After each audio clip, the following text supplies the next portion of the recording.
बांस यानी कि बैम्बू असम में बहुतायत में पाए जाने वाले अनेक प्राकृतिक संसाधनों में से एक है। बांस के बहुत ही साधारण से प्रयोग आम जनजीवन में प्रयोग किए जाते हैं, लेकिन असम के जोरहाट में एक ऐसा गांव है जो बैम्बू विलेज के नाम से लोकप्रिय है। और ऐसा इसलिए नहीं है कि वहां पर बांस का कारोबार ज्यादा है, बल्कि ऐसा इसलिए है क्योंकि बैम्बू विलेज में इस्तेमाल होने वाला हर सामान बांस का ही बना हुआ है। जैकेट, किताब, कलम, चश्मा, मेज से लेकर रोजमर्रा की जिंदगी में प्रयोग होने वाला हर सामान वहाँ पे केवल बांस से बना है। और इस अद्भुत कलाकारी का श्रेय जाता है इस गांव के निवासी मोहन साकिया को, जो अपने गांव में बैम्बू मैन के नाम से भी प्रसिद्ध हैं। बैम्बू मैन बोलते हैं। क्यों बोलते हैं? बांस का काम करने वाला आदमी, इसलिए। ये गांव कौन सा है? गांव बकोटा नौनाथ गांव। यहाँ इस गांव को भी कुछ बोलते हैं और भी? वो गांव का कम से 200-250 आदमी है और घरवाली, उसी में कम से कम 150 घरवाली ने केवल बांस का काम करता है। लेकिन ये काम नहीं है, वो ट्रेडिशनल काम करता है।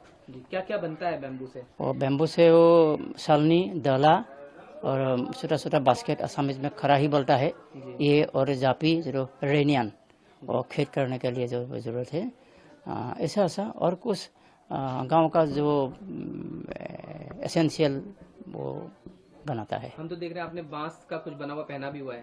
वो बैम्बू जैकेट और बहुत कुछ तरफ का बैम्बू जैकेट बनता है। हाँ, वो किताब भी है, पुस्तक है। ये पहला है और दुनिया में ऐसा बैम्बू बुक ये पहला है।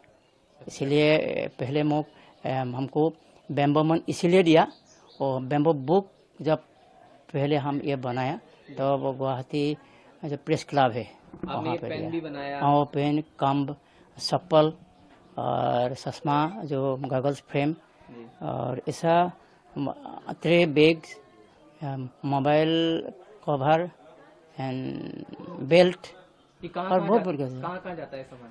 वो सामान तो इंडिया का बहुत जगह में वो जाता है। और दिल्ली जो प्रगति मैदान, वहाँ पे हम 3 टाइम गया है, और आसाम का बहुत जगह में गया, और ट्रेनिंग के बारे में देहरादून, बेंगलोर, केरला, ऐसा कोई जगह में गया, कॉलेज, यूनिवर्सिटी, वहाँ पे भी बुलाया मुझको। असम के शिवसागर जिले में रहने वाले मोहन साकिया बेहद खूबसूरती से बांस से ये क्रिएटिव आइटम्स तैयार करते हैं। इसके लिए एक विशेष कला की आवश्यकता होती है। इसमें बांस के अलावा अन्य किसी सामग्री का उपयोग तक नहीं किया जाता। मोहन बचपन से ही इस काम में लगे हुए हैं। उन्होंने अब तक कई युवाओं को इस कला के बारे में बताया है और सिखाया भी है। उनकी मौजूदगी के बाद इस गांव के ज्यादातर लोग बांस के उत्पाद बनाने लगे और अपने उत्पाद देश विदेश में भेजने लगे।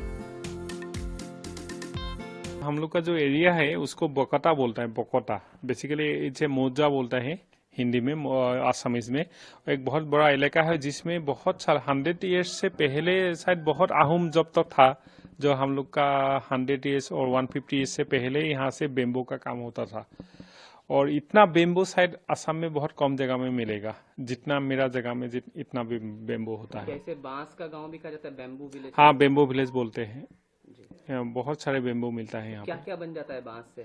बांस से एवरीथिंग। आपको बेम्बो से इतना चीज बनता है आप इमेजिन नहीं कर सकते हो। और आजकल जो है बेम्बो 2 चीज बेनिफिट है। जैसे आपको इको फ्रेंडली भी होता है, उसका लॉन्ग ड्यूरेबिलिटी जो बहुत दिन जाता है, उससे भी ज्यादा उसको लॉन्ग लास्टिंग होता है। जी, कुछ उदाहरण आप बता सकें, ऐसी बड़ी बड़ी चीजें या छोटी छोटी चीजें क्या क्या बन सकता है?